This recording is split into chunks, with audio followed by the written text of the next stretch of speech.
have a video with a really high CTR and a really high AVD, but you still don't have a lot of views. What's the deal? If these are the king metrics of YouTube, you should be getting tons more. But what if we and other YouTube gurus have been wrong this whole time? One viral creator is coming out and saying just that. Is he right? Is there something behind this? And what can we learn? Be sure you take some notes because this is going to be really crazy. So this creator calls himself Wano on Twitter. And according to him, high CTR and AVD equaling views is a fantasy. He calls these metrics noise instead of signals. Hold on. Yes, super YouTube metric guru. These are the king of YouTube metrics. If these are high, your views will be high and your subscribers will increase and your channel will grow. Everyone knows that. Not so fast, says Wano. First, he says a metric has to be both precise and accurate in order to measure things quantitatively. Quantitatively? Let's just say a metric gives us data that is both quantifiable and accurate. Secondly, Wano says that it is the context that gives a metric its meaning. What the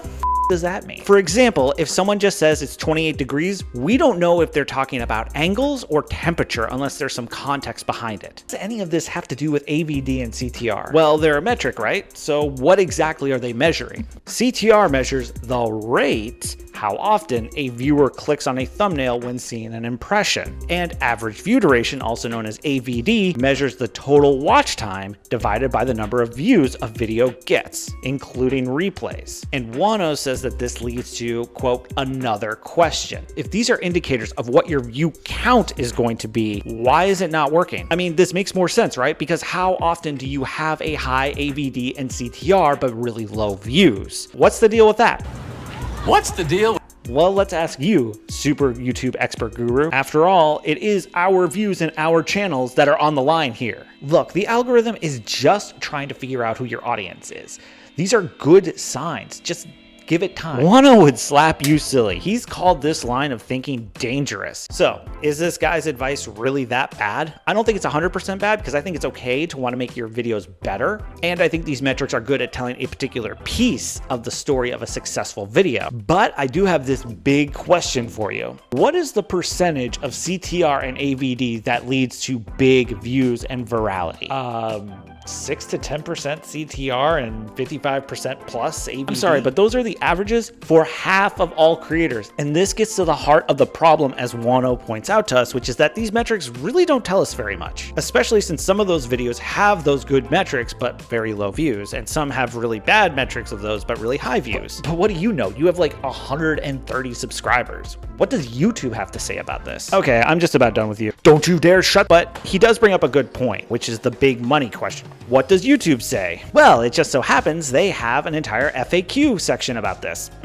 Why does my video have a high click-through rate and average view duration but low impressions? While creators compare against other videos within their channel, YouTube systems rank each video against all the other videos a viewer might watch. Even if a video is performing well compared with other videos on your channel, it may be that videos from other channels are performing even better. It's also common for videos with fewer impressions and views to have higher click-through rates and average view duration. These higher numbers are because they've been viewed by a narrower, more loyal audience. While comparing video performance, keep in mind that the data may be more reflective of the differences in the audiences. And then there's this beauty. It's difficult to make sure each video is being seen by the same audience. Differences in click-through rate might be due to traffic sources rather than the title or thumbnail. And this gets to the whole crux of Wano's argument. It is about the size of the potential audience rather than the virality of it. Each video is tested against a particular audience, and if it's successful, YouTube's algorithm will take those along with hundreds of other variables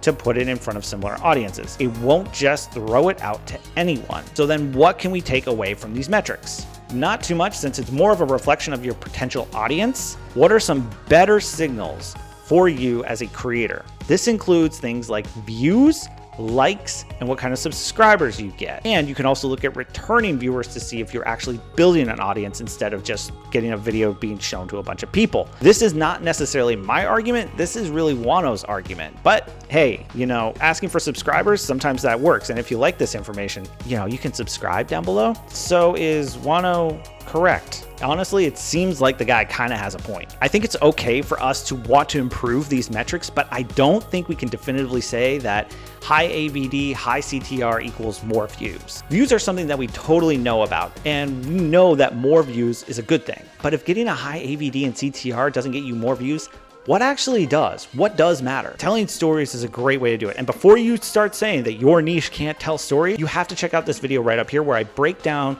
a channel's method of telling stories and how you can replicate that.